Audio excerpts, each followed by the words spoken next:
حضرت ابراہیم علیہ السلام نے اپنی پوری زندگی قربانیاں دی ہیں۔ حضرت ابراہیم علیہ السلام کی اپنی پوری زندگی قربانیوں سے بھری ہوئی ہے۔ بچپن سے لے کر جب تک آپ وفات نہیں ہوئے پوری زندگی آپ نے قربانیاں دی ہیں اسلام کے لیے، اللہ کے دین کے لیے،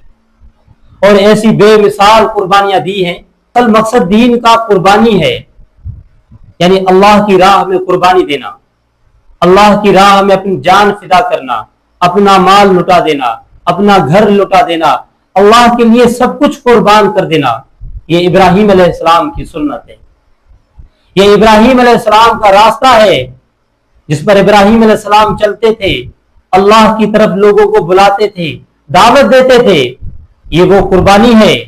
جو ابراہیم علیہ السلام نے اپنی پوری زندگی اللہ کے دین کے لیے۔ حضرت ابراہیم علیہ السلام کو آگ میں ڈالا گیا، کس کے لیے؟ اللہ کے دین کے لیے۔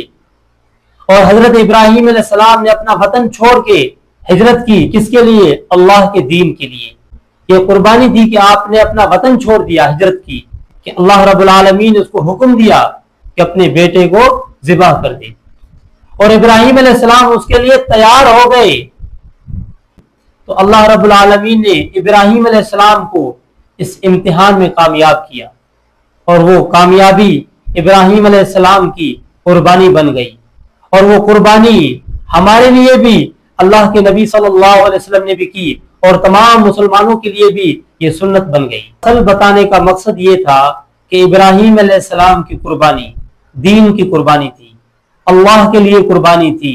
اللہ کی محبت کے لیے قربانی تھی، اللہ کے راستے میں چلنے کے لیے قربانی تھی، اللہ کے امتحان میں ہونے کے لیے، کامیاب ہونے کے لیے یہ قربانی تھی۔ اور ہمارے معاشرے کا حال یہ ہے کہ لوگ قربانی سے ڈرتے ہیں، کہیں مال خرچ نہ ہو جائے، کہیں پیسہ ختم نہ ہو جائے، کہیں غریب نہ ہو جائیں، کہیں مسکین نہ ہو جائیں، اس کی وجہ سے وہ جانوروں کی قربانی کرنے سے بھی ڈرتے ہیں۔ تو کتنے بڑے افسوس کی بات ہے کہ ابراہیم علیہ السلام اپنے بیٹے کی قربانی دینے کے لیے تیار ہے، اور ہم جانوروں کی قربانی دینے سے بھی ڈرتے ہیں۔ نبیوں کا راستہ ہوتا ہے، جس راستے پر نبی چلتے ہیں یہ بہت ہی بڑا مشکل راستہ ہوتا ہے، یہ ایسا راستہ ہوتا ہے جو ہر کسی کے بس کی بات نہیں ہوتی اس راستے پر چلنا، اور بہت ہی بڑے کامیاب وہ لوگ ہوتے ہیں